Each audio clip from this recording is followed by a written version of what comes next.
Refresh yourselves.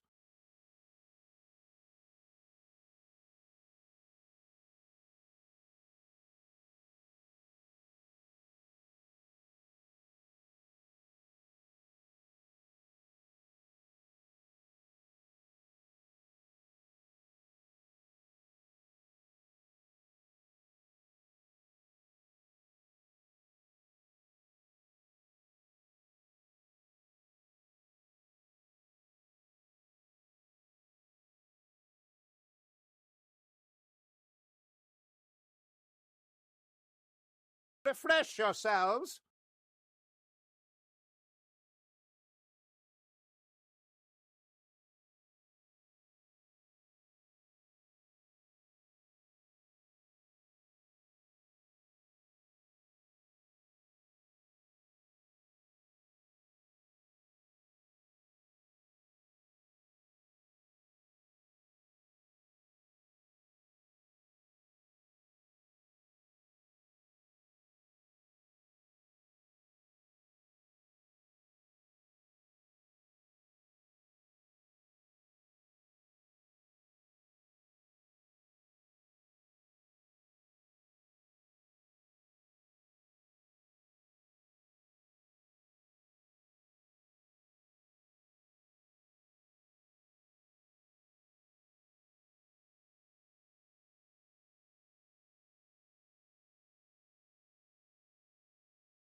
Hello!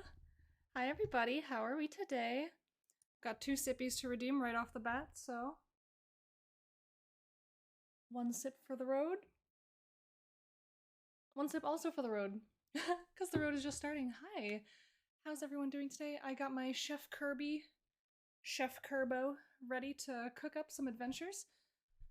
But I really don't know what exactly we're going to be getting up to today. It's going to be much of the same. It's going to be about the same stuff we've been working on for the past couple streams, really. I still don't know what I'm doing for my one-shot.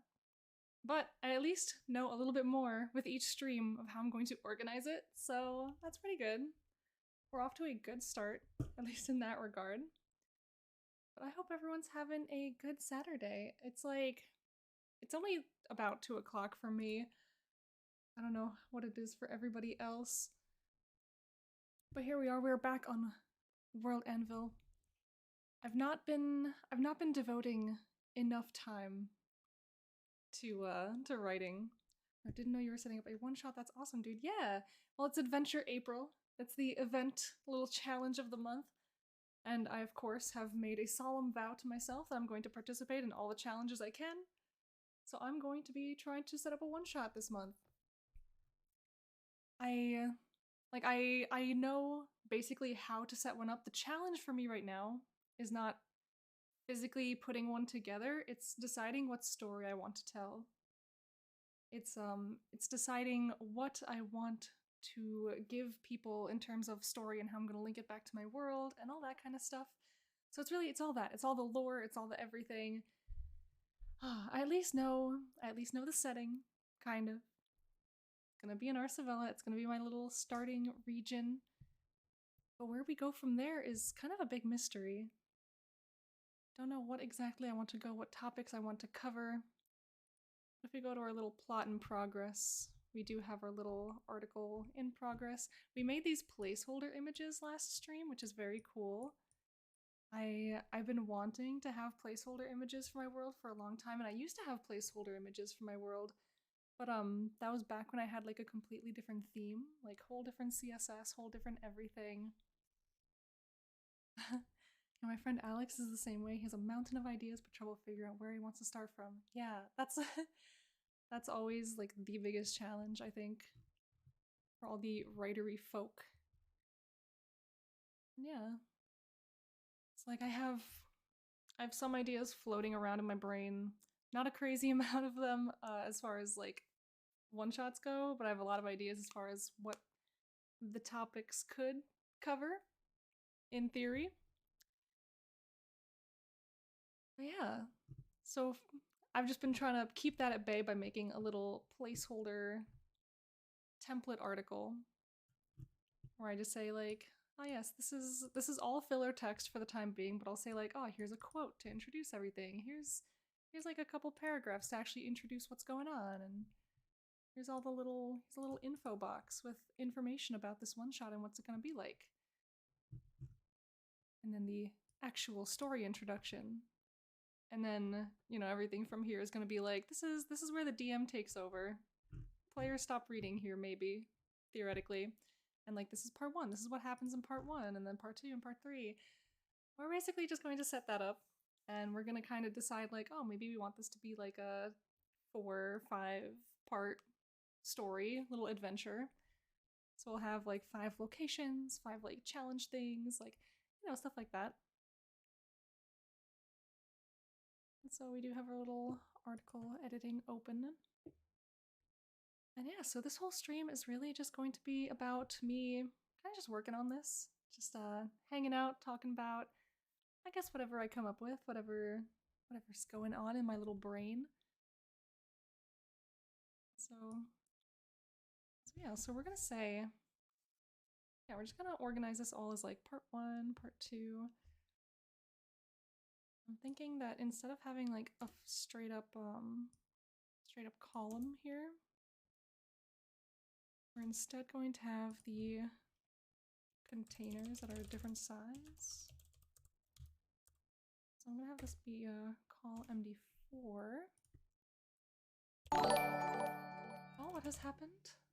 Sexual trash has followed. Hello, welcome, I love your name. How do you do?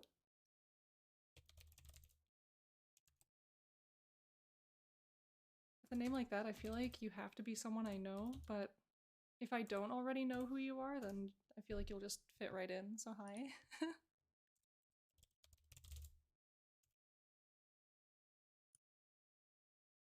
Yeah, so let's see how that works, if I got the code right. Yeah, so now this is smaller. Placeholder image is a little tinier. I wanted to ask if you could bring your mic a bit closer to you. I mean, maybe. I'm not a very loud person, so I can be a little bit maybe closer, but then I feel like I'm leaning in too much.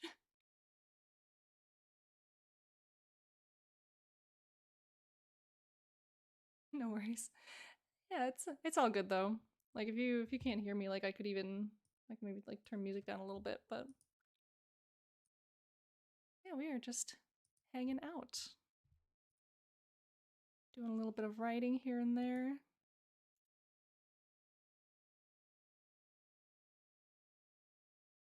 We're just figuring out what we want to do. What we want to do for this one shot, what we want to do with this article that I'm working on.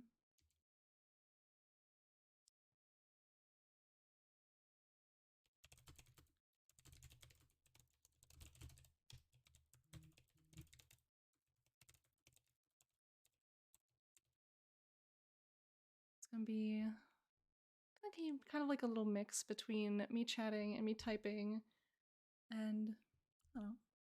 If anyone has just anything, any ideas to throw out, any little stories of their own to tell, I'm happy to chat and listen, and really I'm just here to hang out with everybody while I get some work done. Ooh.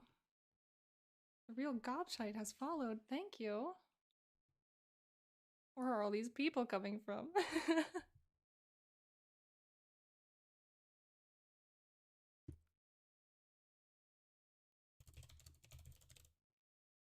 Roll initiative. Hello. I like that emote. That's cute. Love me some TTRPG. Yeah, we're just working on Adventure April, little challenge of the month, and we're plotting out a one-shot. I don't have a story idea yet, but I'm putting together kind of an outline for how I'm going to organize it when I eventually come up with a story that I want to tell. So, yeah, it's a little chill writing stream, little chill hangout. If you're a fan of that kind of stuff, maybe pull up your own little project that you want to work on, and we can just hang around and work on stuff together as buddies.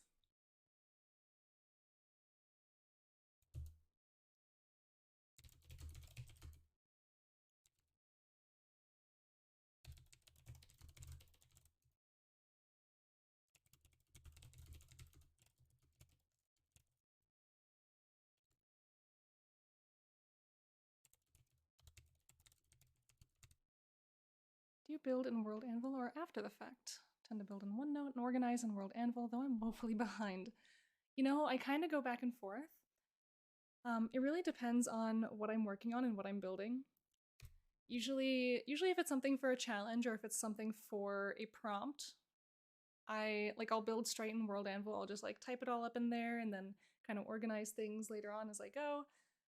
If it's me just kind of writing for the sake of writing, usually I'll write it somewhere else and just have all my notes in like a word processing software. Something a little bit more tailored to just like writing a whole bunch of stuff all at once. And then once I decide that I actually like what I've written, then I'll move it over onto WorldAnvil because I really like WorldAnvil as like a presentation tool more than like a physical like writing tool. But I mean, I still use it for both. So WorldAnvil is where I put my writing to present it to the world and to my favorite people, and just kind of share what I've done and what I've written and make it like pretty and cool. You're a presentation tool. Wise words. So DM Chromie, what up? How you doing?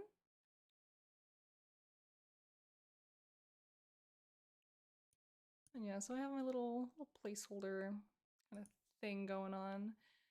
And maybe I'll just toss in a little header.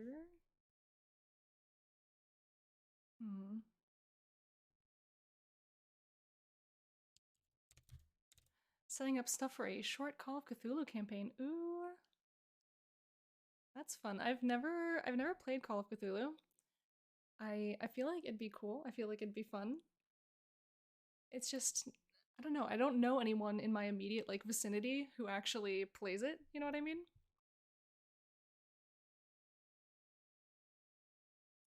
And so maybe one day.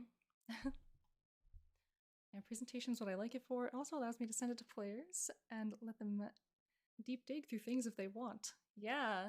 I honestly I think that's my favorite thing about putting stuff on WorldAnvil is like you can just send it to people and they it's like going in the Wikipedia rabbit hole, you know what I mean? Like people can just like click on stuff, they can just go wherever they want. And it's fun. You just get to hand out little crumbs of information, then people just go digging, they're like, ooh. Yeah, 40th anniversary keeper rulebook. Oh, so sexy with the black leatherette cover and red pages, but also $100. Yeah, I feel like all the nice fun things in life are just money. They cost money. It's so unfortunate. Me and all my friends had kind of like a bad day yesterday. Like you know how Fridays go. Sometimes they're either really good or they're just a pile of bad things all at once at the end of the week. So we were all just having a bad day, and we're like, little treat Friday. We're gonna go to the store. We're gonna get ourselves a little treat. And then I ended up spending $200 on my little treat. Oh my god! It's like that meme about like, please help me with my financial situation. Like it's the list of all the things that they buy, and it's like $2,000 on candles. Like please help me. My family is starving. Maybe spend less on candles. No, like that's that's me. That's how I'm living my life right now. Like, it's like getting a piece of candy and jumping into a cookie jar. Yeah. Yeah, and so my little treat was me spending just like $200 on stuff. To be fair, I actually needed a good portion of that stuff. So my little treat was more like $100. So we're watching the D&D movie today, but it starts later, so of course it's turning into dinner, drinks, and a stop at the Lego store. Yes, good. Listen, sometimes you just have to treat yourself. Sometimes you have to know that just because you're having one mission doesn't mean that you can't go off on little side quests. What system are you planning your adventure here for? See, I'm not sure exactly what system I want to go for. 5e is the system that I know. Like, it's the only system that I've really used. So if I do attach a system to it, then it'll likely be 5e, like D&D.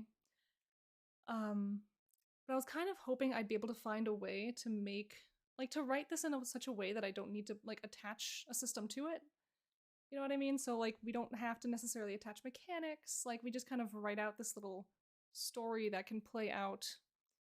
And we can maybe add some, like, roll tables to, like, kind of randomize some things if we feel like that's necessary. But, yeah, it's... Oh.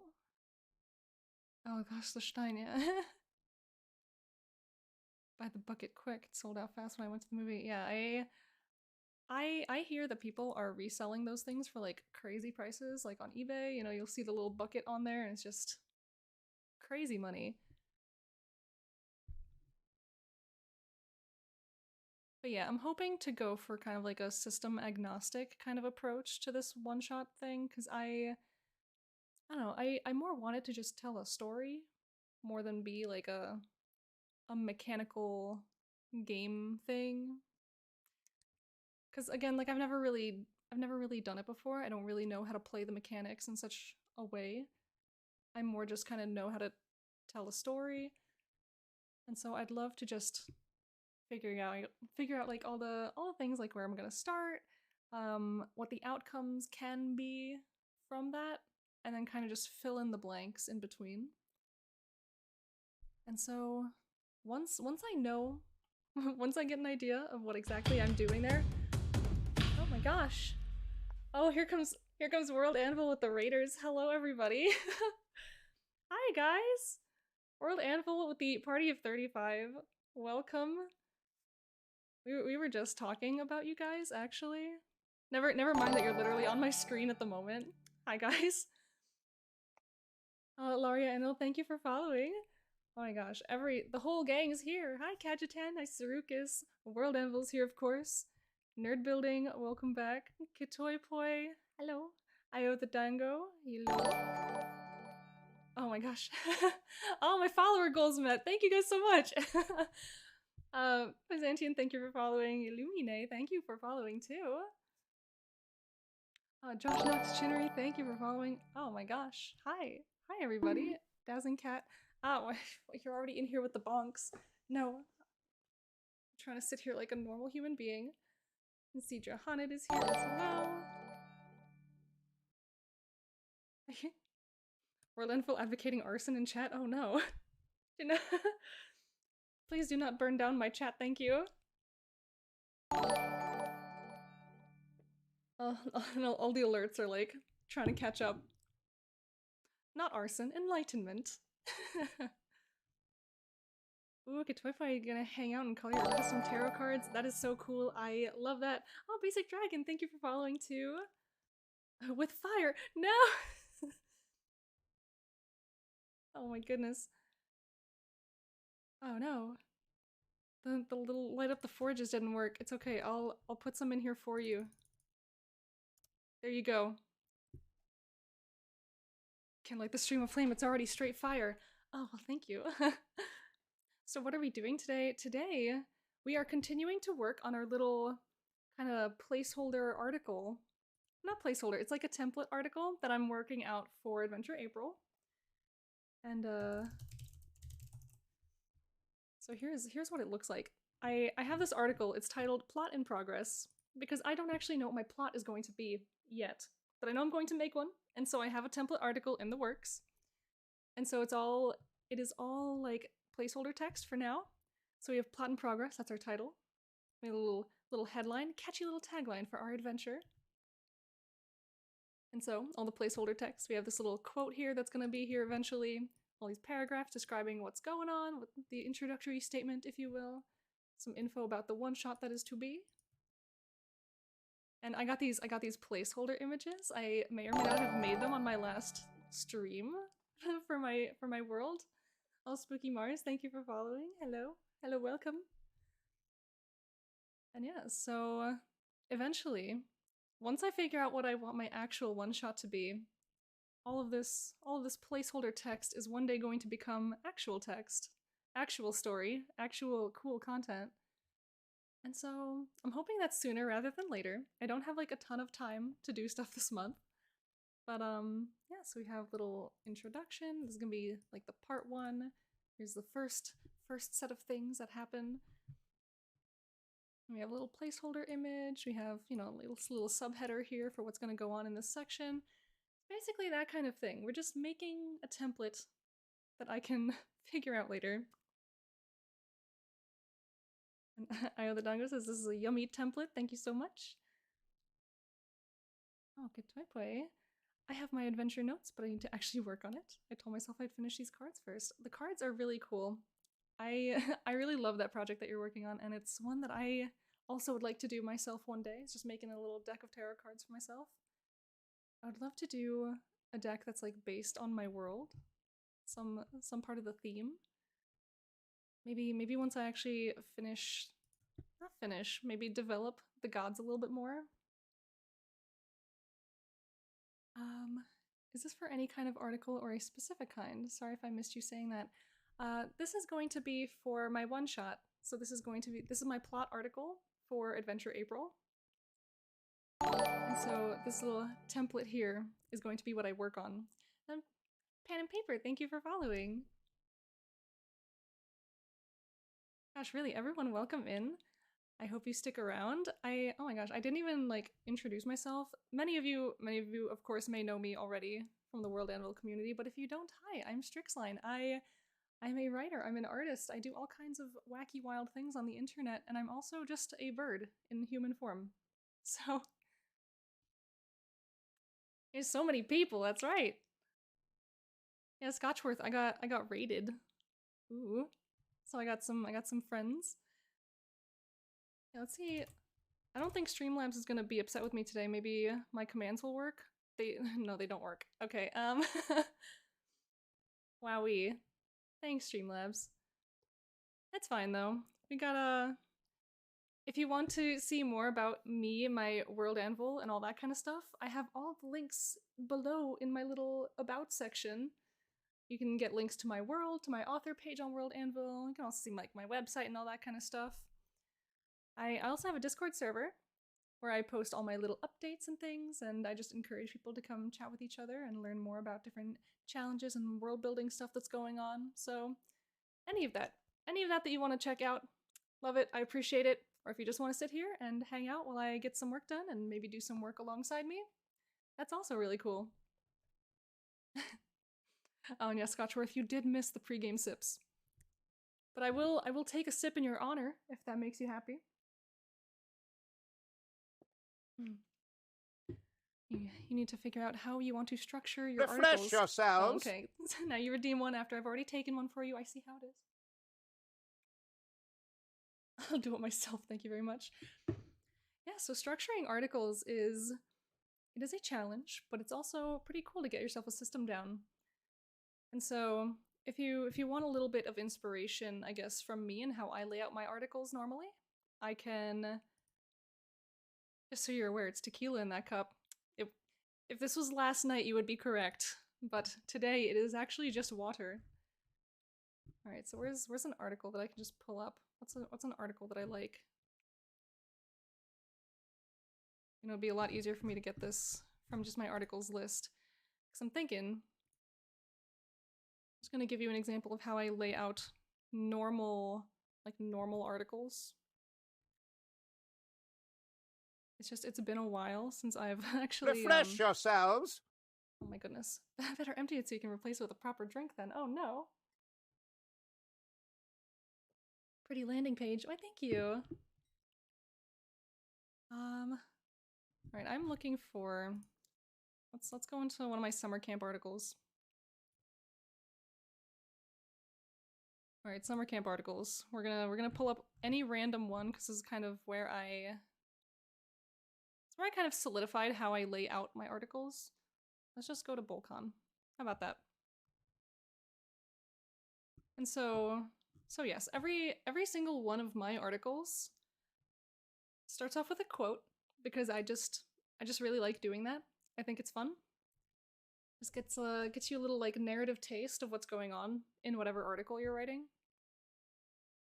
And then just a very brief, like one sentence essentially description of what you are writing about. What is this article about? And so this article, of course, is about a region, Volcan. So Volcan is a region located in southern Ephirian, bordering Everbright to its south. Known for its constant volcanic activity and volatile environment, few choose to journey through it, much less make it their home. Two sentences. Like, basically, you should be able to copy and paste that little snippet, and people will understand what this article is about.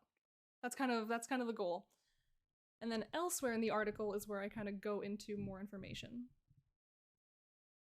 And then in the sidebar, every single article has this thing in the sidebar. It's a little selector. You can go click on it. You can get either the player role, which means you don't see any of the secrets, or you can get the GM role with this Dawnbringer. Any article of mine that has like Game Master secrets, then you will have access to those. This system is still in beta, of course. It has been for a very long time. I'm still separating content, like, you know, player stuff, GM stuff. It'll get there one day. It'll get there one day. And then I have this kind of like little flavor snippet over here. And then I have an image. And then, of course, sidebar with any kind of smaller bits of information, little like categories and such. And then just immediate information there. And I like to fill it out so that the sidebar doesn't like extend beyond the text too much. And then yeah, after that I just go into the full width footer, and then I just start typing in whatever else I feel like. And this right here is my little container that says this is GM information, anything below here. So yeah. So that's basically how I lay out pretty much every single article that I ever write. That's basically what they look like. You know, quote, simple description, flavor text, image, and then more descriptions, sidebar. Can I get a link to the article, please? Oh, why, yes, of course. Here you go. This is the article in question.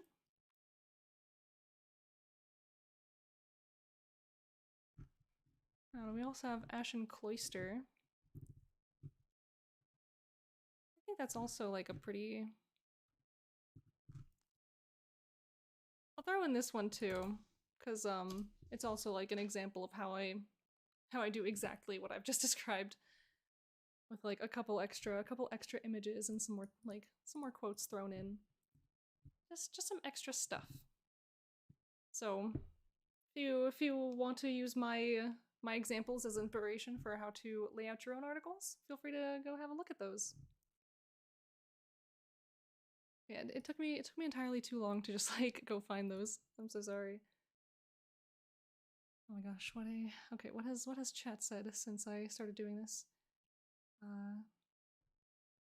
Vegan Anime God says, I really do need to swap to using WorldAnvil. My cluttered notepad documents aren't nearly as structured as they could be. Very true. My notes have been historically not very clean, very difficult to look at. They still are, because I haven't transferred everything, like even close to everything, to WorldAnvil yet. But that which exists on WorldAnvil looks very nice by comparison, so... As Basic Dragon says, quotes are awesome. I also always start off with them in my worlds. I just think they're neat. I just think they're so much fun. I love opening an article and just like seeing a quote of some kind. Like whether it's a short one or like a long one that's like a proper like narrative. Chef's kiss. Very good. I Scotchworth. Strix has been ragging on me to transfer my 3 gigabytes of files from Google Docs to WorldAnvil. Otherwise, unfortunately, I can't use WorldAnvil at work, otherwise I would. Simple, just get a job that lets you use WorldAnvil at work. That's what I did. when we have nothing going on, of course.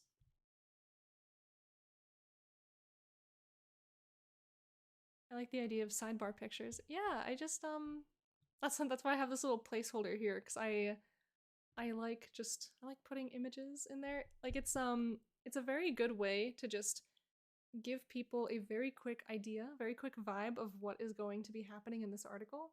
Just finding an image to put in there. Now boom. The vibes are here. People see this image and they're like, "Ah, something like this could very well happen in this article or is being described in this article." And it's just a lot of fun. Notchworth, but I like my job. Well, I feel like you'd like your job a lot more if you could use WorldAnvil on the clock, so just saying. My favorite thing to do is to add a song on top of the sidebar. Ooh. Yeah, also putting music in your article is also very cool. I don't see it very often. Oh, you're right though, I'll send out apps in a bit. Yeah, there you go. See, now you're thinking. But also, I can't help but notice, like, you're sitting in my stream right now while I'm working on WorldAnvil stuff. Why don't you just work on WorldAnvil stuff while you're here? Huh? Yeah? I think that sounds like a pretty good idea. Got you there.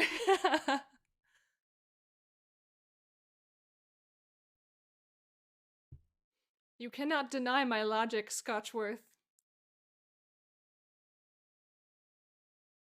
So what will it be?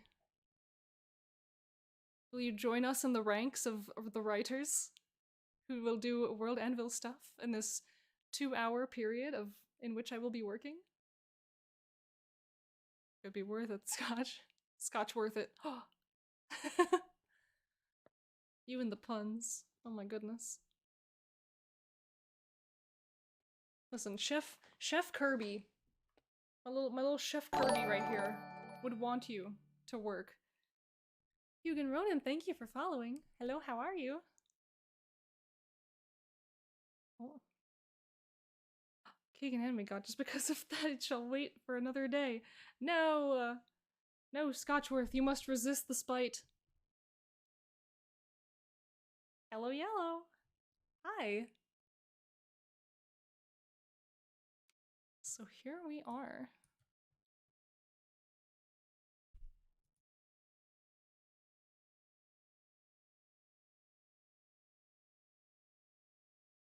Maybe. I think there's room for at least one more of these. So let's see what this looks like if I have 2 header things. Yeah, that looks pretty good. I can maybe fill these out a little bit more, have more wordage in there. Begin writing or I shall taunt you a second time. Great idea. I've got WorldAnvil open in my other tab. I'm trying to get back into it after a bit of a break. Yes, good. Good, wonderful. I love hearing people trying to get back into like work and their hobbies and creativity after a break. Because breaks are good. Sometimes you need a break. But it's also nice to come back after a break and just get back into things. Get back into the swing of writing, drawing, whatever it is that you're doing. That is what I did, and look at me now. Here I am doing, you know, I'm on here, I'm streaming, I'm writing. I won a couple awards. Very cool, very exciting. And that is what you get for taking a break when you need one. But then also coming back from that break. Because you can't just sit out there forever doing nothing. It's really hard to know when is the perfect time to come back. But when you know, you know.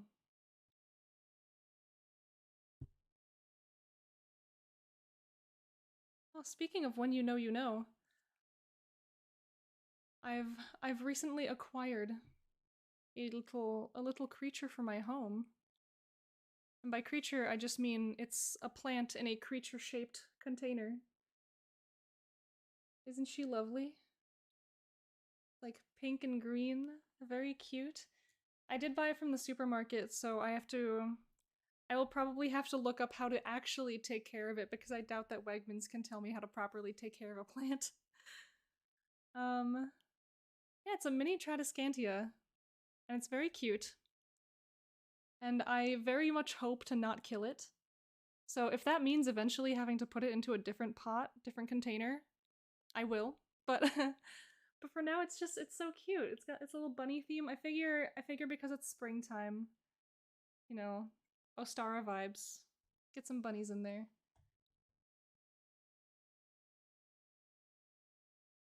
And yeah, it's just a little guy. And then maybe one of these days I'll repot it. I'll give it like a proper home, take proper care of it. I would love to become like that plant lady someday. But we'll see. We'll see how that goes.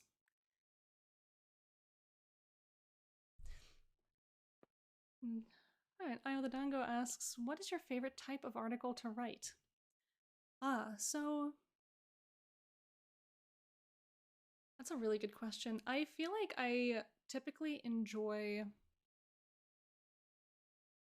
I like writing like geography, like regions, because there's just so much stuff that you can kind of put in there and so many places that you can branch out from. And there's just so many ways to go. You know, like you can write about the people who live there, you can write about the animals, you can write about the geography itself. You can write about the flora, the fauna, the like the politics, not like politics, but like the political borders, like the towns, the cities, like who lives there, who rules there, like all that kind of stuff. So there's just a bajillion ways to go. You can write about the different traditions that exist in those places. It's just, yeah, so any kind of like region, geography article tends to just like open up so many ideas for me, so I tend to enjoy writing about them. And territories, yes. Speaking of creatures and plants, I love it when animals are combined with flora. Oh. Yeah, I actually made a little bird during Bestiary February that was a leaf bird. I don't know. I'll take any excuse to look at my birds again. So we're gonna pop on over. I'm gonna show you what I'm talking about. Everyone say hello to the birds again. But we're looking for this one. Look at this. You want a combination of flora and fauna. There it is. There's my little bird. Leaf bird. Little pinnate hummer. Little hummingbird that is made of leaves and things. Very cute. I'm very happy with this little plant. Plant bird. Bird plant. Are they actual leaves? They could be. It is a magical creature by nature. Look at his little pink face. It is yet to be decided if it is quite literally made of leaves or if it just mimics leaves. But because it is a magical creature, could be either way, could be either one. I will figure it out when I write about it one day. But for now, there is the only information about it right now is that it is not native to the land in which it is sometimes, very rarely spotted. And these are little hummingbirds who sometimes emerge from the forests across the river, and they quickly disappear when they're spotted. So they're a little shy.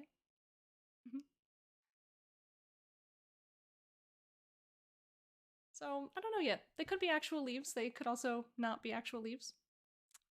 Yeah, they're shy little babies. They don't want to be seen by the people who live across the way. Is there something similar happening in April? Prompts are very useful for me to generate ideas. You know, I don't really know about any other challenges in April that are like prompt based. I know that the community itself has like a bajillion custom prompts available, the WorldAnvil community. I'm sure if you ask literally anybody in the challenge discussion, section of the Discord, or even look into the pinned posts. I feel like it should still be in the pinned posts there.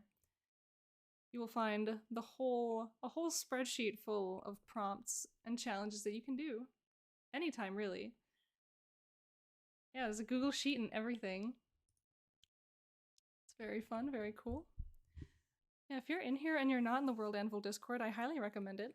There's like a gold mine of stuff and cool people and cool challenges and cool everything to just go look at while you're in there, so I highly recommend it.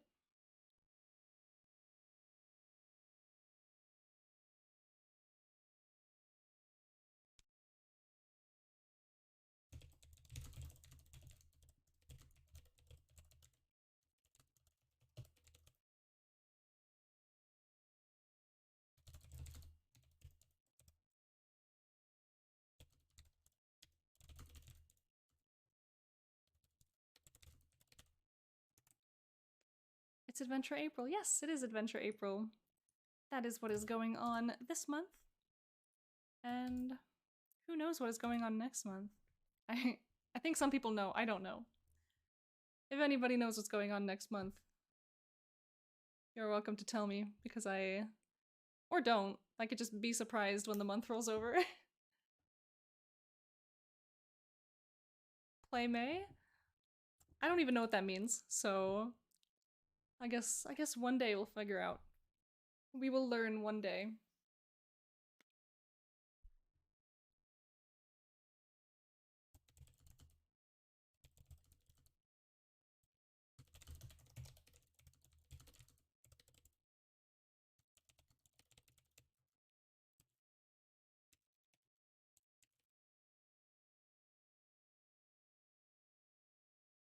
Yes, we have getting more info in here. So yeah, we have part 1. Cool and interesting title here. Maybe I should just keep that in the final draft of this. It could be funny.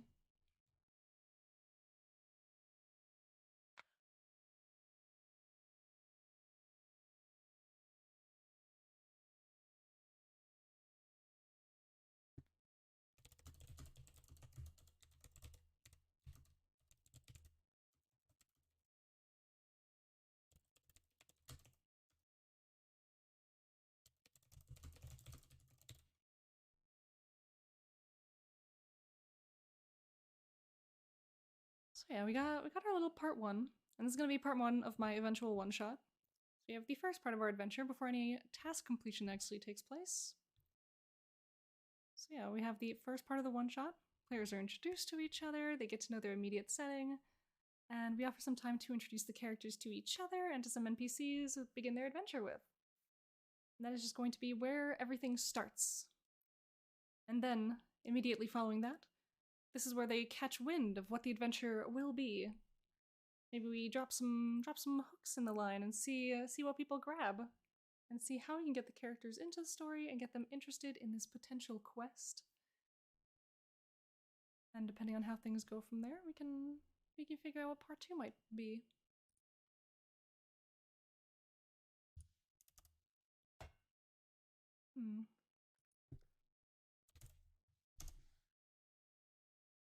Let's see. We'll just grab this, copy paste it. Part 2.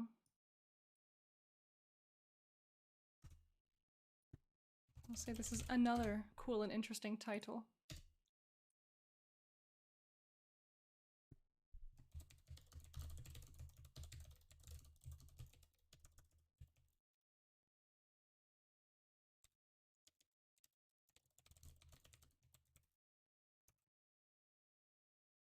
And part 2 is now where the players embark on their quest.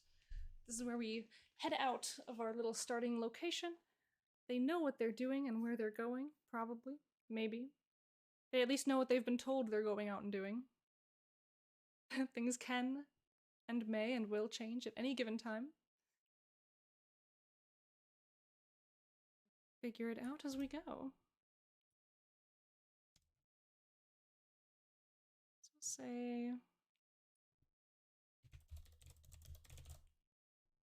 That is our little introduction. Here's our hook.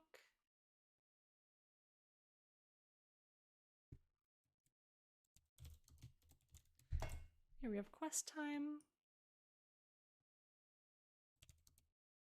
We may have the first challenge.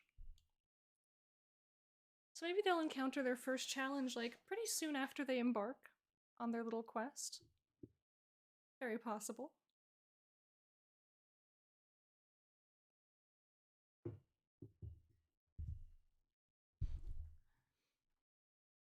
Yeah, so what actually is Play May? Like, is that, did we do that last year? Is that like a thing that's already happened? I straight up just have no idea. Could be anything at this point. At least in my brain. My brain has like no, there's people playing their one-shots. Oh, that's fun. It happened last year. Okay. I was like not particularly present during this month of last year, so anything that happened, like I also wasn't here or present for Adventure April last year, so I just have no idea what's going on. That's pretty cool. I'm hoping for more like challenges and things. Just like specific articles that I can write, like challenge stuff. Even if it's not a competition necessarily, kind of like how we're doing Adventure April this year. Like no one's winning. We're just, you know, it's just a challenge. I'd love to have more challenges like this where I can just write an article, a something, do some world building. This is also cool. Like this is because I've never written a one-shot before, this is definitely one of those things that's taking me out of my comfort zone. And so I'm only going to complain a little bit, but only because I'm being taken out of my comfort zone. But I'm not going to complain about the fact that I'm being taken out of my comfort zone because that's good and an important thing to do.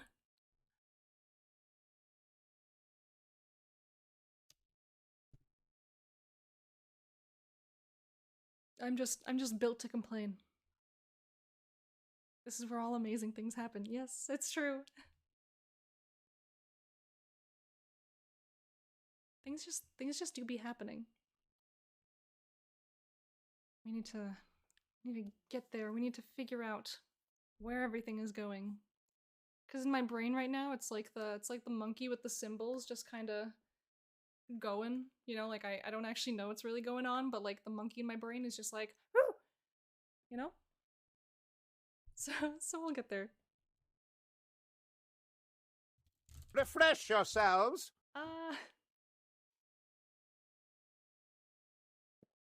Sippy. Complaining is okay as long as it doesn't stop you from trying. Yeah, I agree. Like, I'm still gonna do it. I'm just gonna complain the whole time. And that's just how I live. I try not to complain very much. But then sometimes I will, because I just cannot help myself.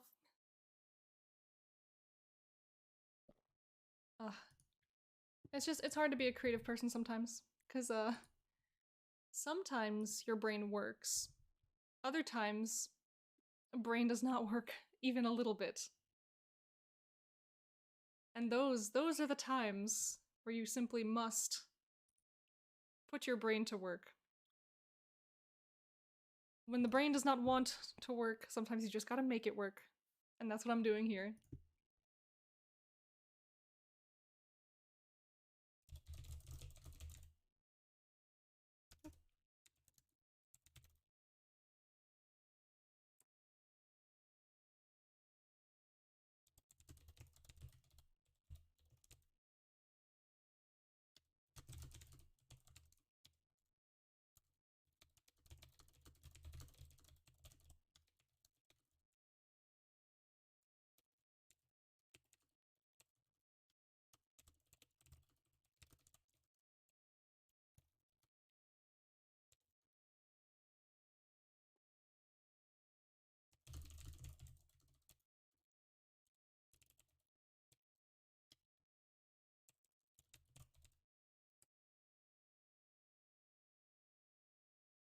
Yes, so I say here on the quest time, the party embarks on their quest.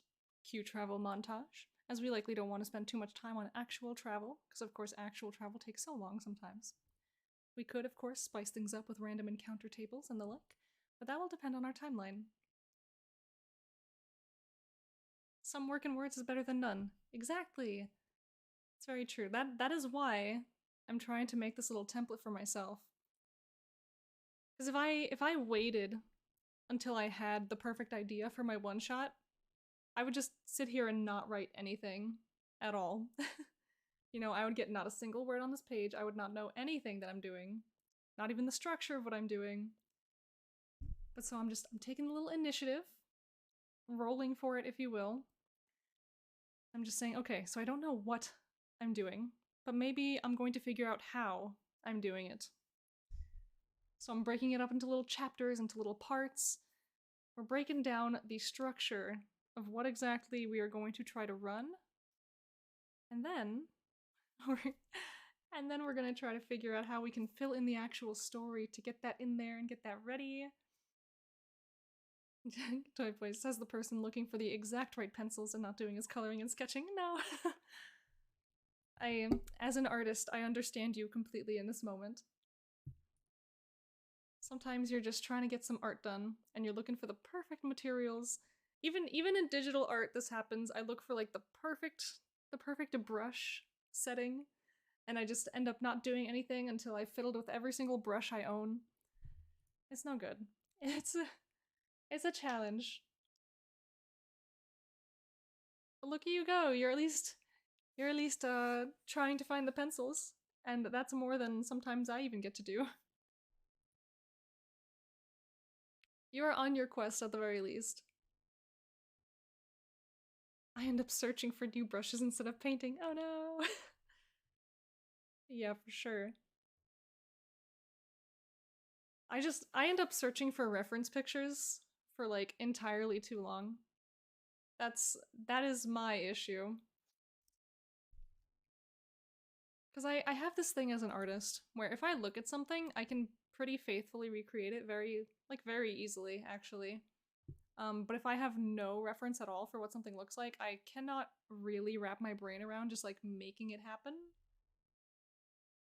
So it's kind of a tough one. Like I can approximate. I can generally make something that looks relatively good, but it's not going to be super realistic or super refined unless I have kind of like a reference to go with it. So it's yeah, it's kind of hard being like an artist with a weird brain.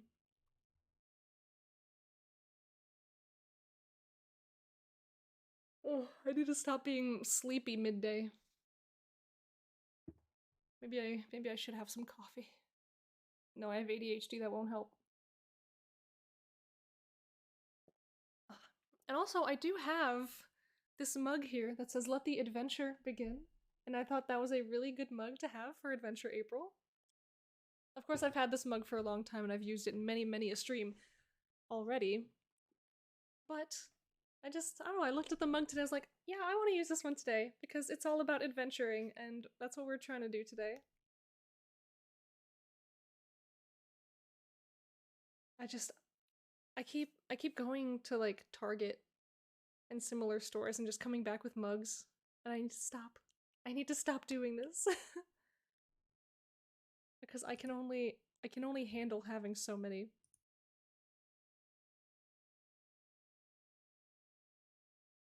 Like I don't have, like I live in a studio apartment, okay? I don't have a lot of room for all like the bulky trinkets and things that I wish to collect so desperately as a bird creature.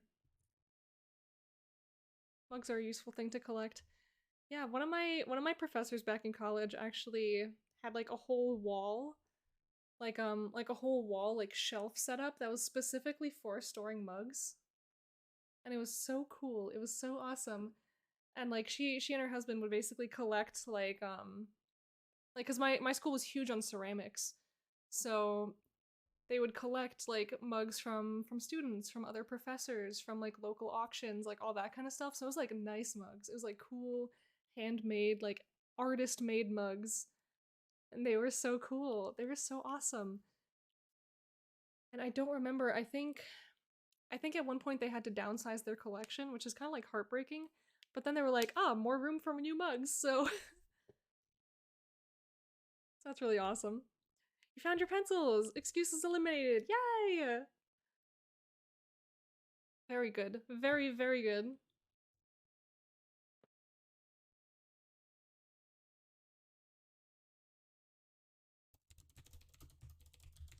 So we'll say the first challenge. The party arrives at their destination.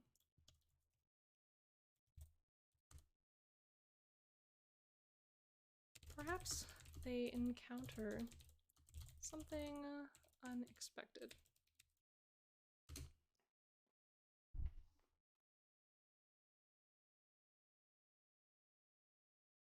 Maybe a physical barrier. Some kind of physical challenge or combat. Or it may be a social challenge.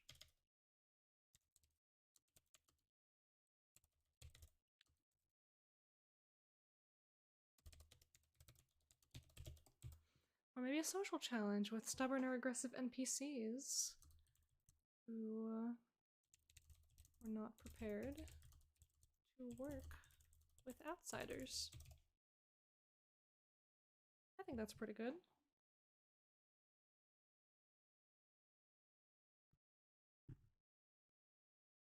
And so I don't know if I want every single section to have the exact same layout. Because of course I think this looks really nice, just kind of as it is. But then you scroll down, it's like the exact same thing right below. So I don't know if I want to do that. I don't know if I want to like switch things up. Like we could just maybe grab this and then just kind of we could literally just like swap the placement here, have a little image on the side over there. Maybe. Or we could put maps or something. Because I would like to make a map of some kind, maybe. Potentially. Probably. So we could put little like battle maps or something here. Like if we're gonna maybe have like a combat challenge here, we could have a little battle map. We could have a little place to put your little minis, to put your little combat activity. That is a question that I will have to answer another time. Maybe once I decide like yes combat, we'll make a map that's geared towards combat. Or if it's no combat at all, like we could have an adventure that involves no combat whatsoever. I heard you're good at maps. I wonder where I heard that. Oh man, I don't know. I'm really not sure.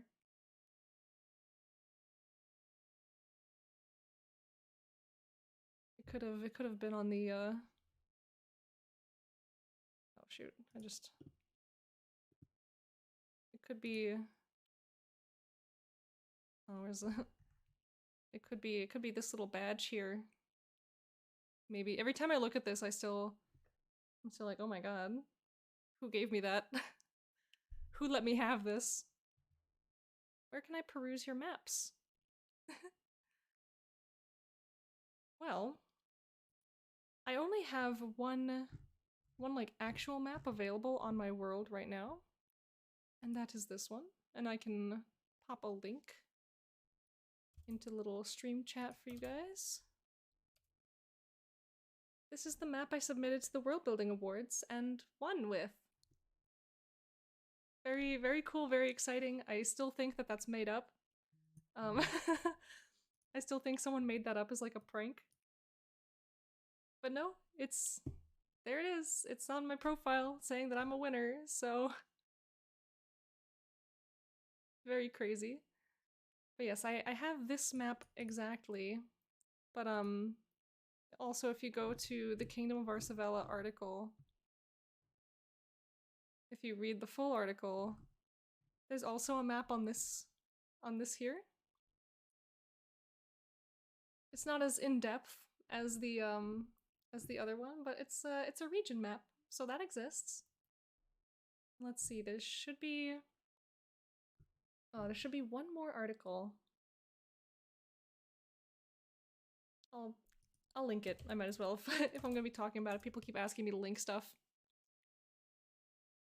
But yes, okay, so I've also antecedents. This article also has a little map on it. Also not as in-depth. It's quite literally just kind of just like a rough thing. So how do you make images overlap things like quotes?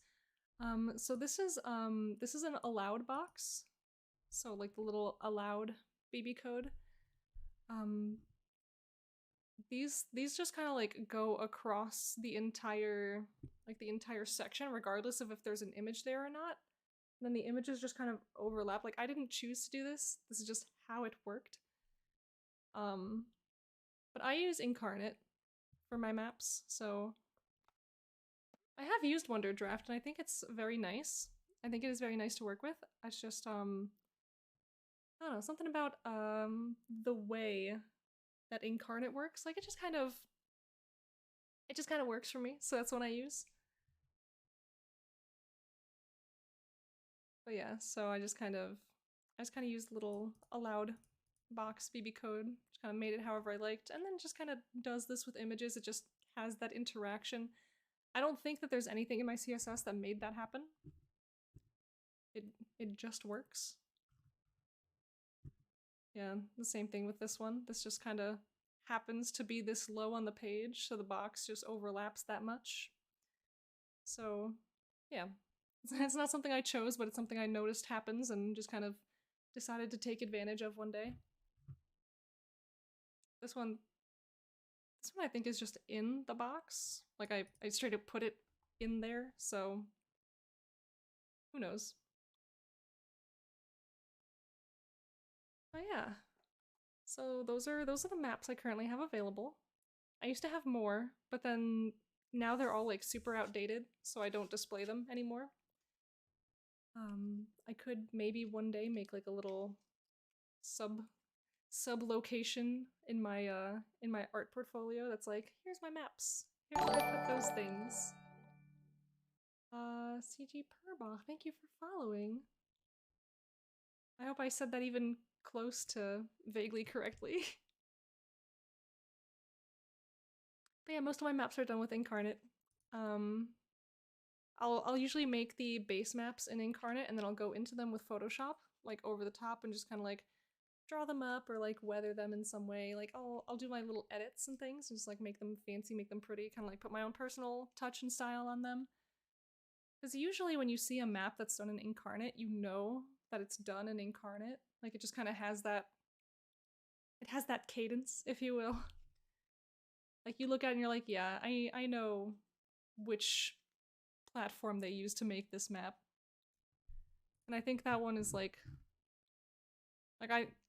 I know that people will look at this and be like, yeah, that is an Incarnate map right there. Because like the little assets, like the types of trees that I use, the mountains, like all that stuff, like they don't have a crazy amount of variety with those things. There's like the same 6 different like cliffs that you can use. But they're very nice, so I like using them. It's not complaining. It just makes it very visible that that is the platform that you used. Yay for human brain's power of pattern recognition! Yay! It's my favorite thing. I just be looking at stuff like, yep, that certainly is that thing. Because I've seen this, and this, and that. And those look exactly the same as this, and that thing.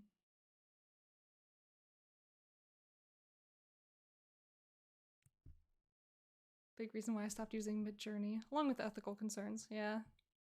That's why I want to stop using it. And that's why I'm trying to kind of get into this place where maybe I can start moving into actually putting more time into making my own artwork again for my world. I'm very swamped with work as it is. You know, like in addition to having a full-time job, which is, you know, great. I love having my job. It's actually like a fun job and it pays me enough to just live. Like it pays me enough to live a life. But I also on the side have a freelance contract that I'm working on, and that's like taking up all my art time. Cause like if I'm not working on that project, it's falling behind. So I can't really do a whole lot of my own stuff unless unless I really set aside time for my own stuff. But of course, then that means that I don't have a ton of time to make art for my world. I have to make art for this project that I'm working on, like that kind of stuff. But once that project's over, you know I'm gonna be making more art for my world. It's just gonna be a while before that's the case. A couple months at least. Who knows, maybe by the time World Ember rolls around, I'll be able to make art for my own world at a reasonable pace. Yeah, Circus has been getting into doing art for the world again. It's nice. Yeah. So good. Yeah, so I would like to get to, you know, drawing for my own world again. I'd like to figure out that art style that I want to settle on just to make my articles consistent, you know. I kind of jump between different art styles, do a whole bunch of different things all the time. So for this project in particular, I'd like to stick with one art style. Maybe have like a couple that I jump between, like maybe a more detailed one, a less detailed one, maybe like a sketchy style, you know, that kind of stuff. But yeah, there's a lot to think about. It's a lot to do. But you know what? We got time to figure it out. I'm not in a rush to just kind of get all of that done ASAP. But yeah. And so we can say part 3.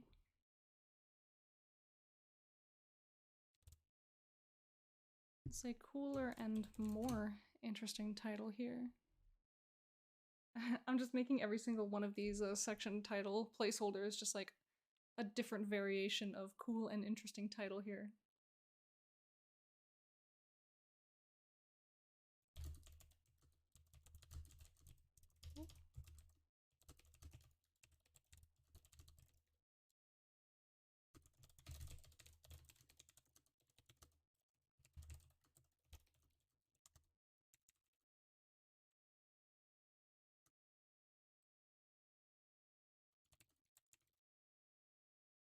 I'm going to say in the third leg of the adventure, the party, having overcome their first challenge, starts to dig deeper into what's really going on in this quest. So maybe this is where they start thinking like, okay, so we've encountered a challenge already. We haven't really started doing much. Let's maybe investigate what's really happening here, what this quest actually is, and what we really need to be focusing on here. Because we thought we were going into this thinking it was going to be really easy, maybe, and now things are already a little bit complicated in some way.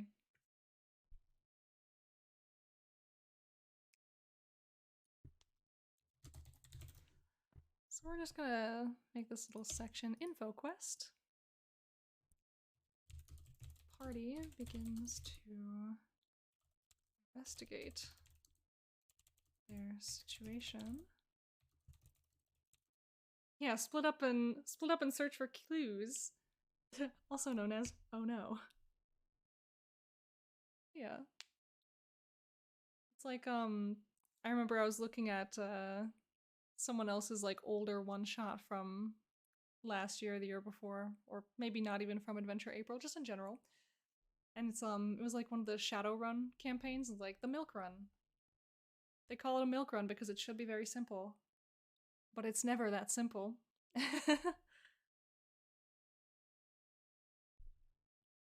And so you go out on this quest. They call it a milk run because it should be in and out, very simple, very easy. And you're like, okay, cool, I can do that. That sounds very simple and very easy. And then you get in there, and immediately, off the rip, something goes wrong. You're like, huh, yeah, that's not good. It's like this does not bode well. And you are 100% correct. It does not bode well. Things only get worse from here. Buckle in. And so we could have an adventure like that on our hands in this little hypothetical that we're writing here. Party begins to investigate their situation, learn more about those with whom they are working.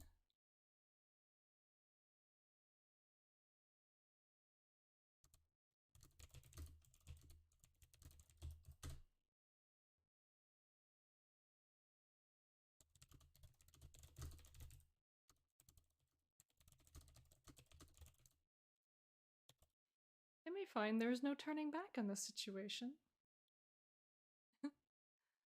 Which further extends the oh no.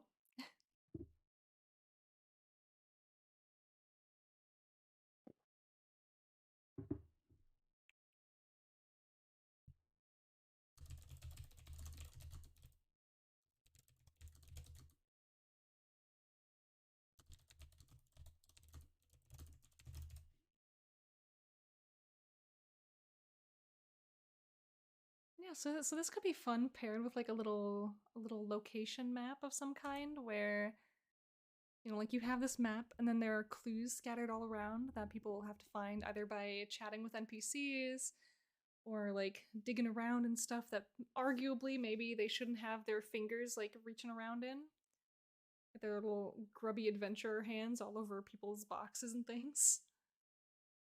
Really, what's a game? What's an adventure without the ability to just like poke your grubby little adventurer hands and things in places where they don't belong? That's like the most fun part. That's why I can never keep my hands to myself when I play Skyrim.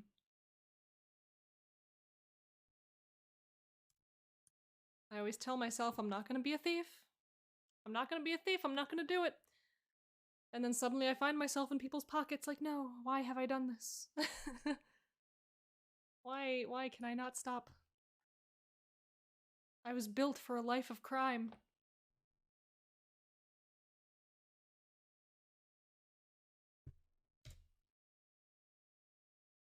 Being a klepto isn't a choice. Stop. This is why I play Khajiit.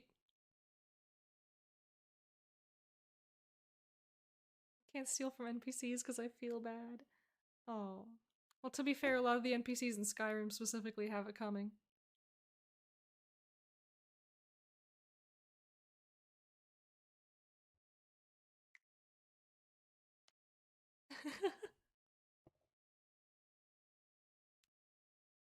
I do sometimes feel bad for being a little rat in video games. But only sometimes. It's very conditional.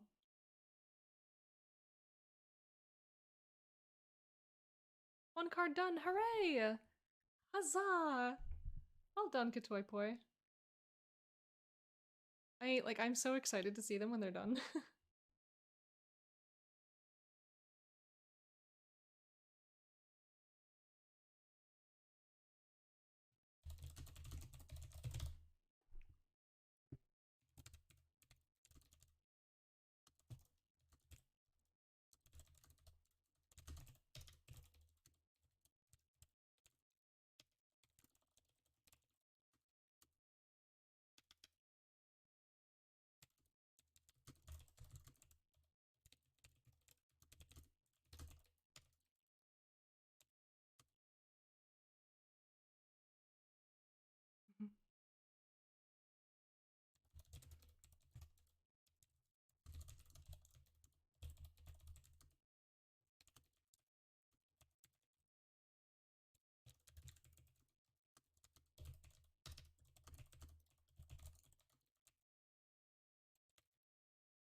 I'm taking the little bit of advice from the one-shot template from WorldAnvil. It says, put a timer, put a deadline on this. And so I say this, despite the hard work done by the party to secure more information, They may feel wholly underprepared for what is to come. Unfortunately, they must continue their mission regardless, as the clock is ticking on their quest. So they will have this whole session, or like, session within a session, where they search for clues and search for information, talk to people, and they may learn quite a bit of information, but not enough. Like, they still don't really know what's going on. But regardless of how much or how little they know, they have to keep moving. They have to actually go and do the quests now that they've been hired to do.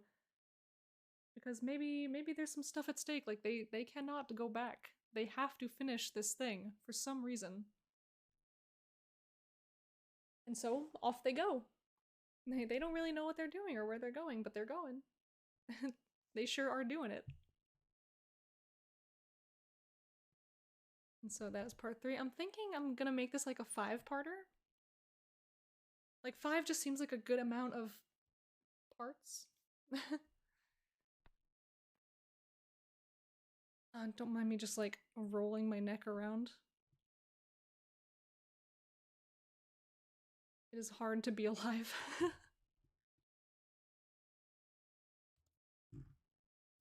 So we will steal part 2 again to make part 4. 3 is the magic number for a one-shot. That is fair. I feel like... Yeah, I mean, I feel like that's like a good number, but I'm using 1 as like the everyone is here, we are starting, this is your little introduction to each other. And 5 is more like the 5 is gonna become like the epilogue. Where like, alright, the meat of everything has been done. So really the adventure itself, like all the one-shottiness, is gonna be in steps like 2, 3, and 4. So it is kind of 3. It is technically 3. But I like having a little fluff at the beginning and the end to be like here's your setup and here's the fallout, here you go. But as far as actually doing stuff, it is gonna be like 3 out of the 5 parts. Be a floofy, yes. How long have you been working on Malcora? So it has been since about 2018. Yeah, so it's been about 5 years since I've just kind of picked up this project. It's been very on and off. It's something that I've put down and come back to quite a bit. I put it down for a very long time, like, prior to last year, and then I came back, and now I'm trying to take it a little more seriously and trying to like really stick with the hobby, stick with the writing. And in the little, at this point it's been about a year since I've been like, back in the swing of things, like give or take 2 months. In that time, a lot of things have changed. A lot of decisions have been made about the direction I want to take my world, and so that is stuff that we are going to be actively working on for the foreseeable future. Because it is going to involve a lot of rewriting and figuring out new information. I have a lot of ideas brewing in my brain, but no, not a lot of time to write them all down and make sense of them. So, we're doing our best. But yeah, it's been about 5 years since I kind of started this project, and my has it come a long way, both in terms of just the concept itself. Things are very different now than they used to be. And also just my involvement with it. Like I'm trying to really get into it and make more everything, make more writing, make more art, make more everything. Sweet. Any plans to use it for published written fiction? Maybe. I am thinking that I would like to write stories in the setting at some point. That'd be very cool. That'd be very fun. I would also love to leave it open for like potential tabletop use in the future. Like maybe make it a setting for games, have parties, have adventurers, have like all kinds of things going on. But yeah. It is a toughie. Like for the most part, it is really just kind of my little pet project, little passion project. I kind of just work on it because I like the idea of developing my world and just writing new things to fill it. Just exploring people and things and cultures and all that kind of stuff. And just seeing what my brain can come up with.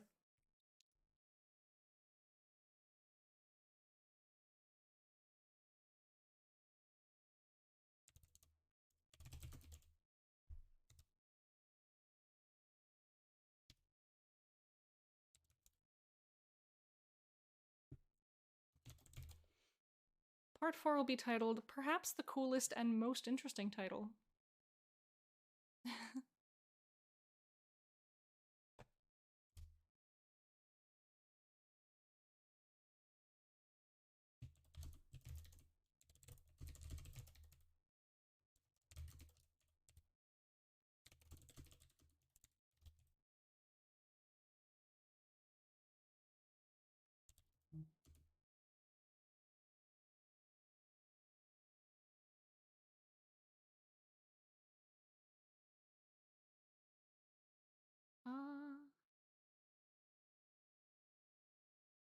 That in itself is a pretty cool title. Thank you. It's perhaps the coolest and most interesting title. Perhaps the coolest. Perhaps. It's up for debate. It very well could be the coolest. It could not be the coolest. Who knows?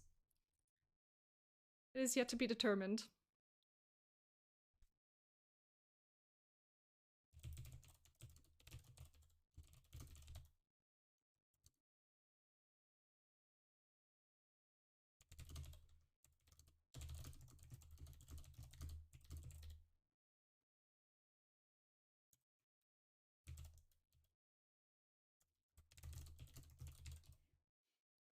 So I think I've just decided in this exact moment, this is going to be a theoretically deadly mission.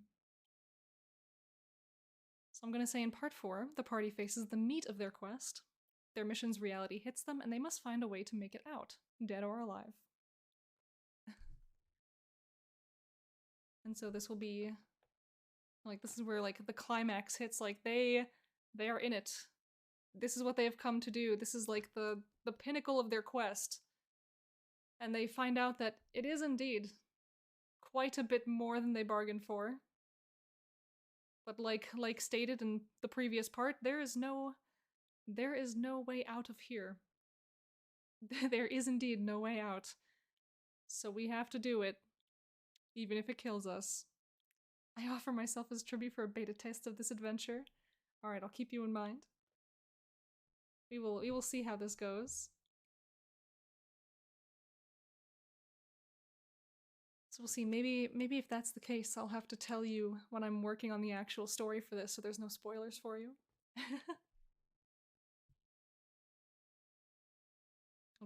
You'll have to promise me that you're not going to cheat the system and peek where you're not supposed to.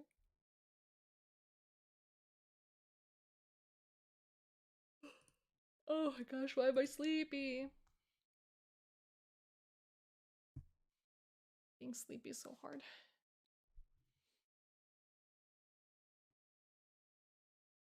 I'm also sniffy. I cannot be sniffing like this.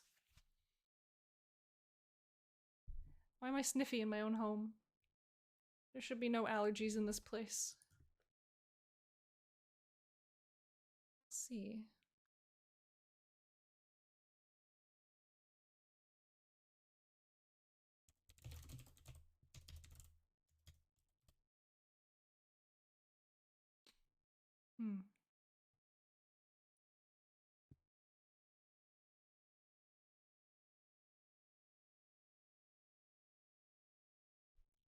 And I kind of do have...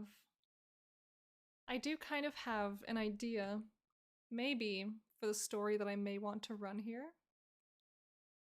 But I need to figure out in my brain, just like, off the rip, if I feel like this is a story that can be told in like a one-shot setting, or if this is something that I need to devote more time to.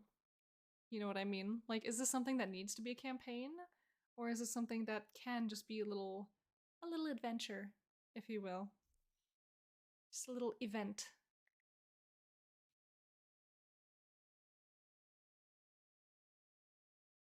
So I don't know, the way I've laid this out in in the template, in the writing of this. It doesn't quite align with the story I'd be telling or trying to tell. But I could also just tweak it later and it'd be completely fine. It is mine after all, I can just do whatever I want with it. An adventure appetizer, if you will. Yes.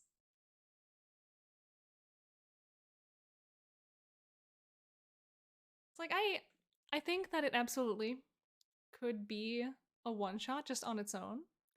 And if the party survives, they can come back later as part of a larger campaign. You know what I mean? Like, it could be one of those. Where, like, maybe you go in here, and this is like, maybe you're like a level 3 party, and you've walked in on what should be like a level 10 adventure. But you just like escape by the skin of your teeth, and you're like, yeah, we shouldn't have been there. We'll come back later.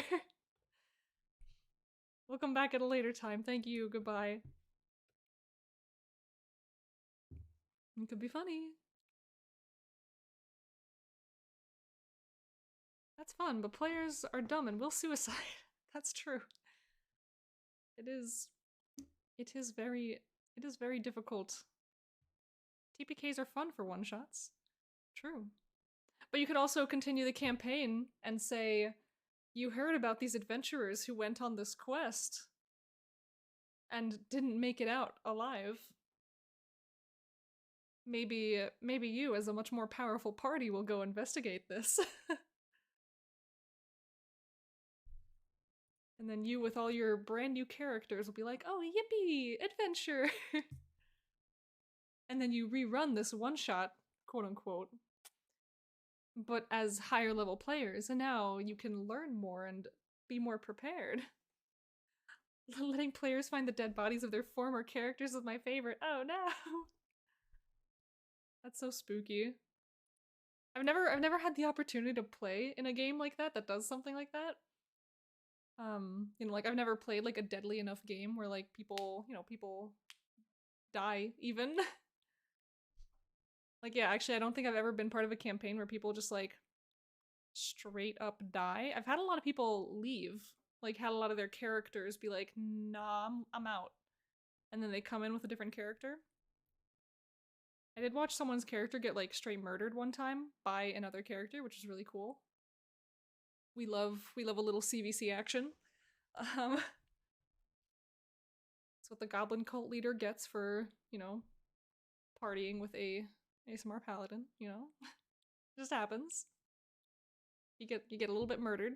Executed, actually.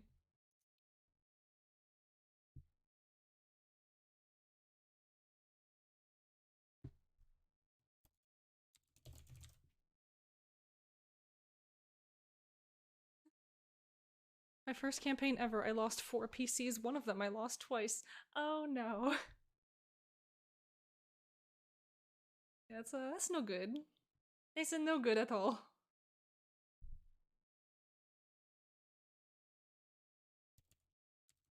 It was kind of funny though. It is kind of funny, not gonna lie.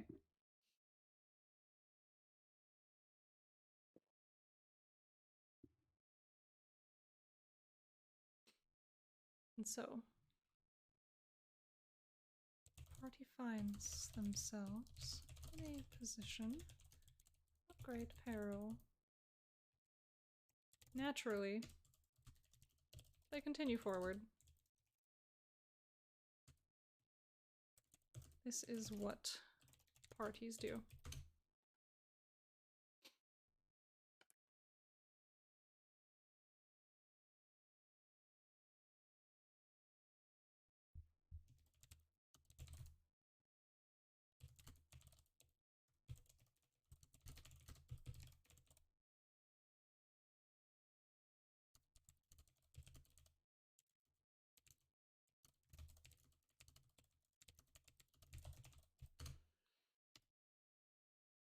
Okay, so the party finds themselves in a position of great peril. Naturally, they continue forward. This is what parties do. They find ample information in this location, but they know they are in danger the longer they remain. And so in this little section, you can give them even more information. They start to know pretty much exactly what is going on here. But it may not matter if they don't, get out of it alive. And so that is where the chase comes in. And that's the next little subsection of part 4.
Alright, the danger in the scenario makes itself not only known, but prepares to face the party head on. It is clear in this moment that there is no way to fight through this encounter. Those who try are killed effortlessly. Maybe sacrifice an NPC to this cause.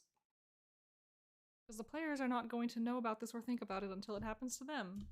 And maybe give them a chance to run if they are smart. If they are too stubborn, then you just kill them too. And there you go, that's the end of the story. And so, whoever gets out is able to continue this story, if ever they so choose. If nobody survives, we can go with that silly little option of like, oh yes, this much more powerful party later down the line hears about the fact that this happened, and they're like, oh, let's go investigate. And they find their own previous characters' dead bodies. Very cool, very fun. Or maybe they don't. Maybe they're gone forever.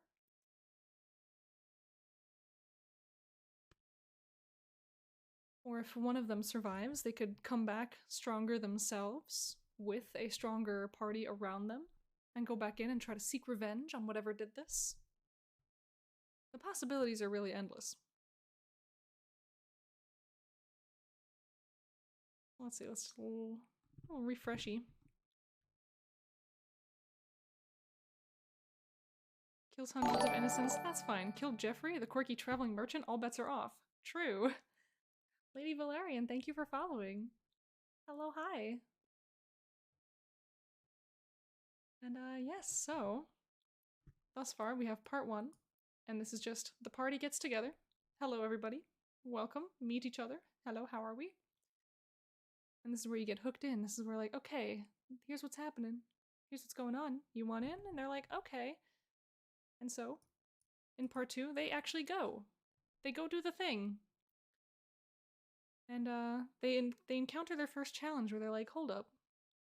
This is not the easy quest that we thought we were going on. What's going on? In part 3, they're like, okay, well, let's do some digging, let's do some investigating. Maybe we'll figure something out here. Maybe we'll learn what's actually going on. Plot twist, they don't. And then they have to go off onto their quest regardless. And in part 4, they go to their final quest destination. And things get bad. Things are no good. They learn exactly what their quest is about, but it's a little too much information, maybe. And they find out that they're kind of fucked, actually. And then they have their encounter with whatever the bad thing is. And this could go okay, or it can go really badly. There's no way for it to really go well. Going well is getting out alive. And then we can add a little... Refresh yourselves! How dare you make me sip?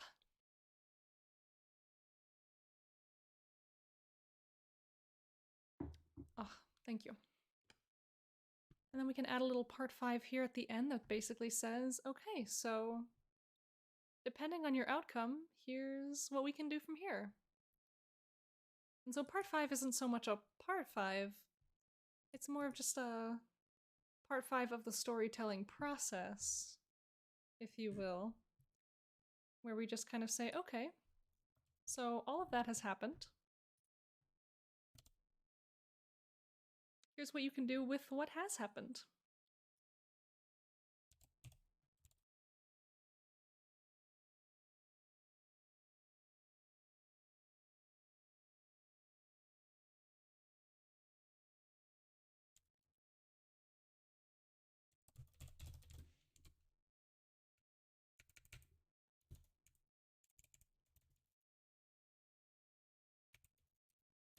And this one will just be the ultimate cool and interesting title.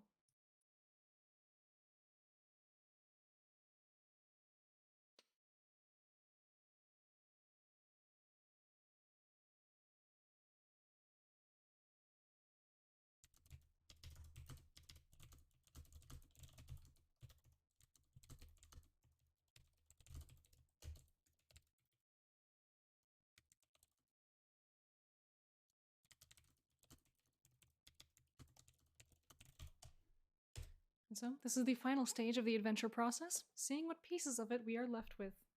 It's gonna be hard to beat. Well, luckily we don't have to beat that one because it is the final one. It is the ultimate cool and interesting title.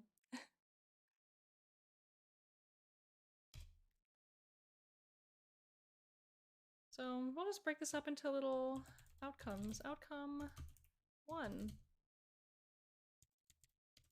Everyone dies. Very simple.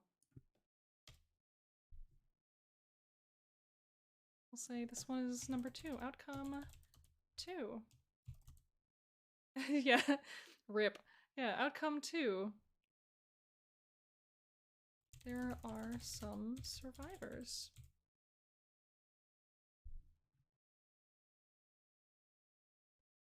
So not all has to be lost. Some people can live. I will just say outcome 3. The party survives. That's everybody. The whole party survives. Best case scenario.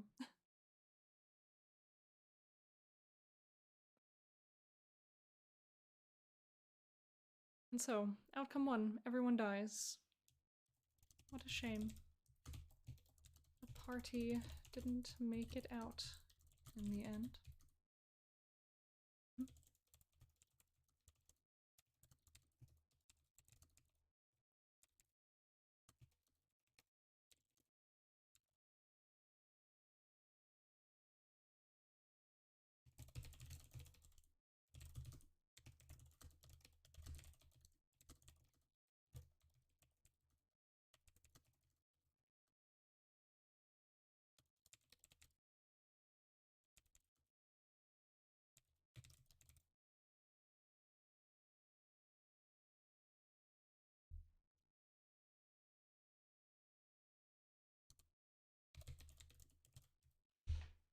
So yes, outcome 1, everyone dies. What a shame. The party didn't make it out in the end. Unfortunately, that means the adventure ends here. At least for them. Another party could easily catch wind of what transpired here and plan to adventure here themselves another day. Outcome 2, there are some survivors.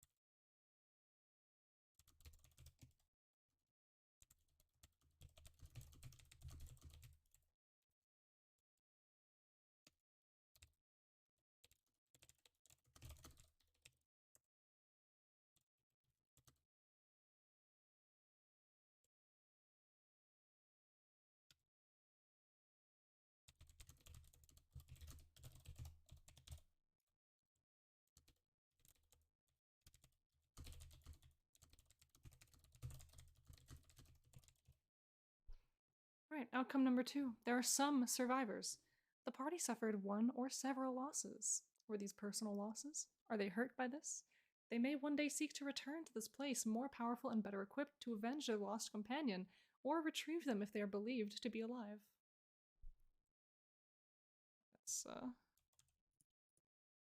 So yeah, if they somehow believe that their lost party member may actually not have been killed in this encounter, they could try to come back to find them. It'll be fun.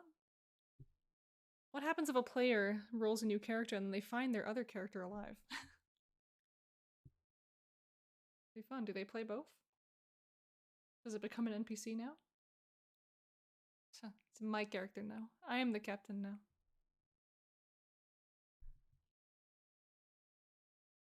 The party survives.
Hmm.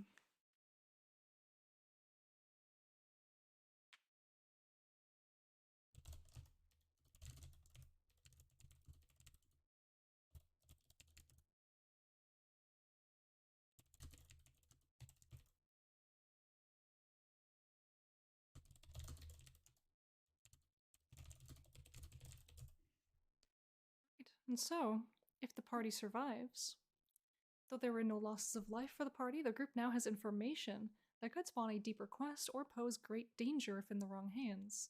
The party may be urged to return here at a later time to combat the mysteries they uncovered during their quest once they've gained more power.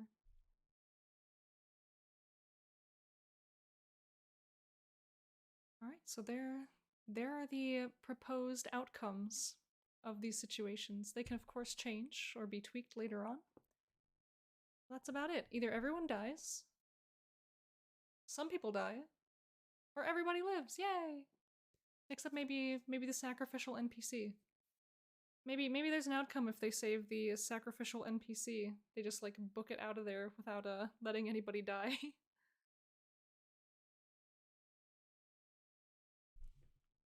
Yeah, that could be fun. I feel like that's too long for the image here. We'll figure it out. We'll get there. Maybe we'll have 2 images. I know, crazy. But yeah, so that will be the whole section of just the storytelling, basically. So we have part 1, part 2, part 3, 4, and 5. Part 5 more being just the epilogue that says, okay, so this all happened, here's where we are, here's where we've ended up. This is where we can go from here if we wish to continue. But this is what happens. What happens next. And so if there is a next time, this section is going to be the one that is referenced the most, where you say, okay, so do we want to build this into a deeper campaign? Because we most certainly can. And based on your outcome, maybe this is how your characters may start to feel about it, and what their motivations may be to come back here, if they so choose to.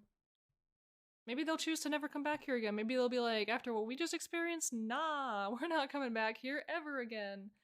That is absolutely an option. But with the information that they've learned there can be some interesting interactions to be had in the future. Because even if they never choose to go back in there, maybe other people might want to. Maybe other people might want that information that they've gleaned. Maybe there's some relics, or maybe some interesting items or objects, magical things that they found wherever they've gone to explore. Yeah, depending on whether the player of the living character is okay with it or not, they could become an interactable NPC. Oh, true. Just make all your players into NPCs. Just get them out of there. Right, beautiful.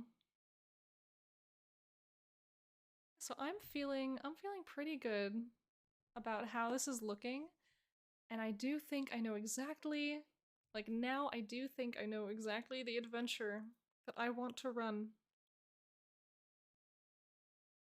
And I'll provide a small spoiler.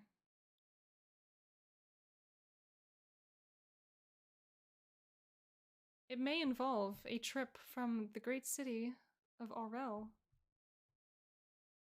into these Melakaj Barrens right here. Perhaps even to this rather decrepit-looking city of East End. Maybe we could explore what has happened in this region, in this place, that has made this once nice little place not so nice anymore. And we will find out why. We'll find out how. One day. I see a river. Do we get to ride on a boat? You could. You very well could. I'll just take a little trip down here past the Iron Gate. I don't know. We'll have to figure out what the actual journey looks like. I'm sure that'll be really fun to work on. Seeing exactly how this journey will go, how this little travel montage will resolve itself. Yeah, you could do a travel montage, you could have like encounters and such. I don't know, I was never too into the idea of having like a roll table for random encounters. I feel like if you're gonna have an encounter, make it like something that means something to the story. You know, like if you have like a wild animal attack, maybe it's because there is something that is causing the wild animals to be out for blood. You know what I mean? Like give it a reason. Instead of just saying, okay, so the dice say that boars attack. Roll initiative. The dice say that bandits are here. No, I don't know what they're here for. They just want your money. Or you could just say that the roads are especially dangerous right now. There's very high bandit activity. And there's this and this such reason. They're here for your toes? Do not take the toes, please. No toe bandits here. We don't want any toe bandits. The toes are mine.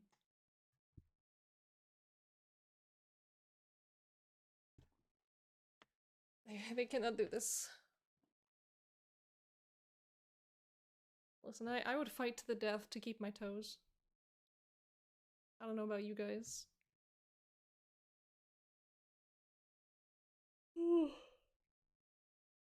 Once again, I'm yawning. I'm sleepy.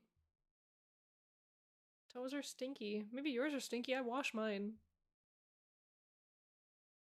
I keep them boys clean. Toe, no! Good toy boy, why would you do this?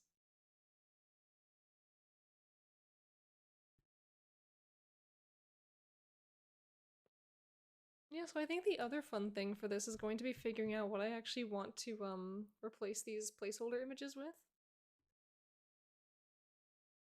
Maybe I'll figure out once I actually write the content, I'll see how much space I actually need to take up with the different images.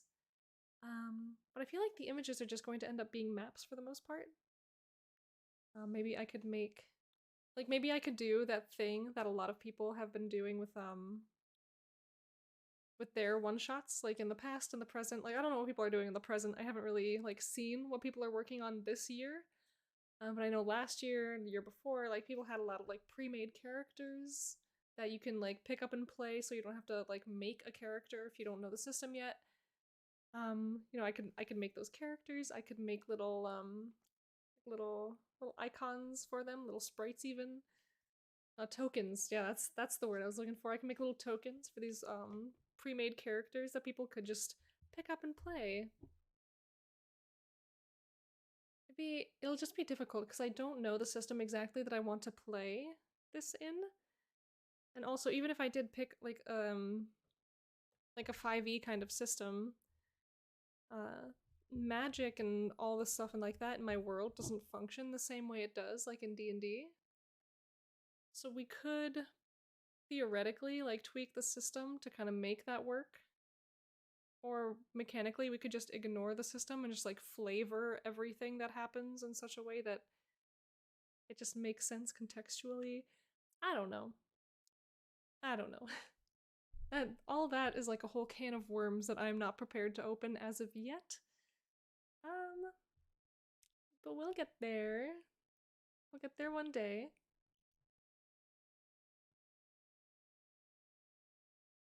Yeah, I don't know. That whole topic is a little like overwhelming to me because my brain is just like, how do I do that? Because I do not know.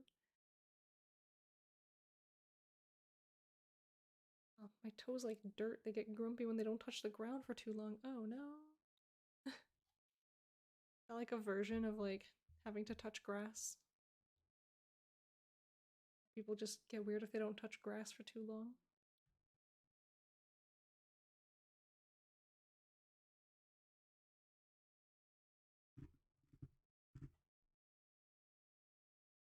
And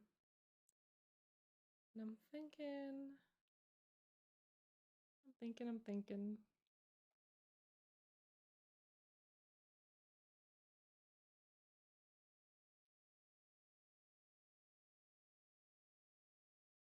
We're just gonna try some random stuff.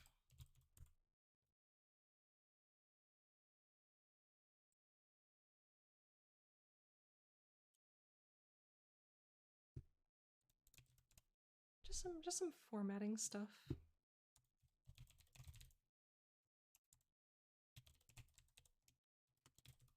We're gonna do some columns here.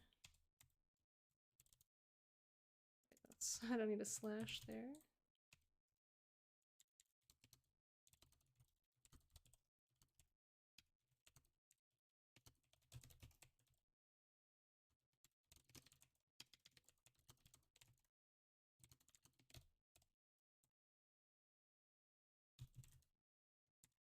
Oh, my stomach is very unhappy about something at this exact moment. And that certainly doesn't bode well. Oh, I got the numbers in the wrong order. That's my bad. That left side is supposed to be a lot longer. So I was thinking maybe we could try something like this and have a little box here. A little box with some stuff in it.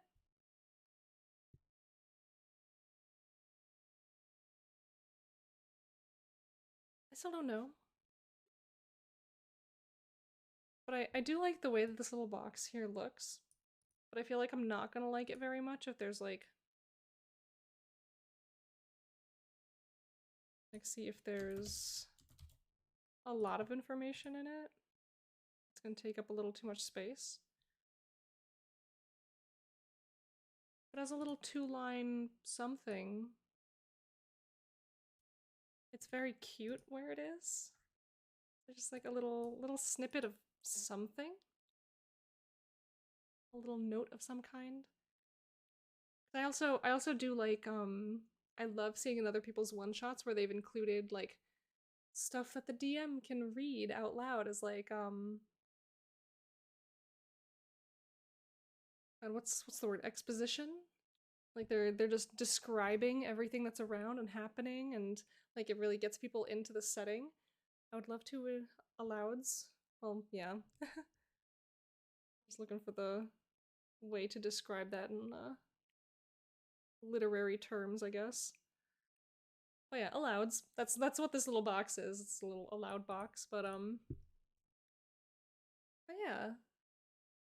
So if there's just little allouds that the GM can read out, I would love to do some of those and figure out how those might look and how we might want to describe our location and where we are and what we're doing. Some NPCs.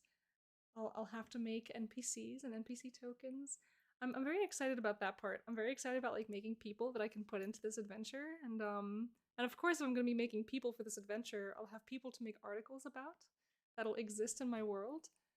That'll be a lot of fun. Ah, very very excited. Very ah, I'm very jazzed about this whole process, this whole situation.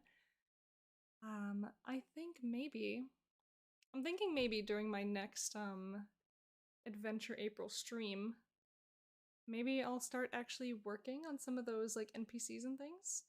And so maybe behind the scenes I'll start working on actually like putting the story together. And so maybe my next stream will just be me working on some like NPCs, NPC tokens, like maybe doing some art stuff. That'll be very exciting. Ooh, yeah, I don't really know what's going on with my internal organs at the moment, but they're like scrungling themselves up into very not fun ways. So I think I might just have to, yeah, I might just have to let you guys go for the day. But that's fine because I had my whole like 2 hours of streaming. It's all good. We got a lot done today. I'm very happy with everything that we got done today.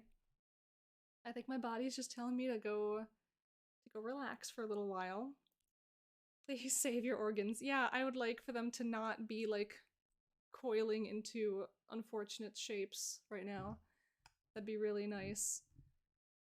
At this rate I'll be done in 2 years. Yeah, that's the unfortunate thing about big art projects is they just take a while. Oh, and how tragic. There's literally no one that I follow right now that's like rateable. For hosting such a chill environment. I hope your insides chill out soon. Yeah, that'd be really appreciated. I'd really like to not be in pain on a nice little Saturday afternoon. But yeah, so thanks everybody for hanging out with me today. This was really cool. Nice to meet you. Nice to meet you too. Yeah, I welcome anybody who is a fan of this stream and this vibe to, you know, like drop a little follow so you know when I'm going live again. Refresh Goodbye, yourselves. Sippy. Thank you. If you want to keep up with like me and my updates and my community, you are welcome to join my Discord server. It is linked down below because I think Streamlabs is just like Streamlabs is just like not cooperating with me today, so none of my commands are working. Well, it's not even today. It's been like an all week kind of thing. But yeah, you're welcome to join my Discord server. It is linked down below in the, you know, everything. All my links are down there. I'll be happy to have you guys in my little community. Tomorrow is my next stream. I'll be online, same time, 2 to 4 p.m. Eastern time. I'm gonna be playing video games. Sunday's my little gaming day, little cozy gaming. I'm playing Graveyard Keeper, slowly getting myself through that story. And so yeah, I will be glad to have you all there tomorrow if you are interested in that kind of stuff. If not, my next writing stream is going to be Tuesday, 7 p.m. Eastern time. It's a little late for the Europeans. I know a lot of people raid in from WorldAnvil on the European time zone. That's what I was looking at.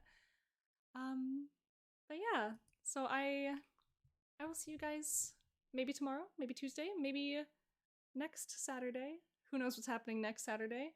I might be doing something extra fun next Saturday. Who knows? But yes, I'm gonna go take my little maybe lay down for a little bit. But goodbye, everybody. Have a excellent rest of your day. Happy writing, happy world building, and bye.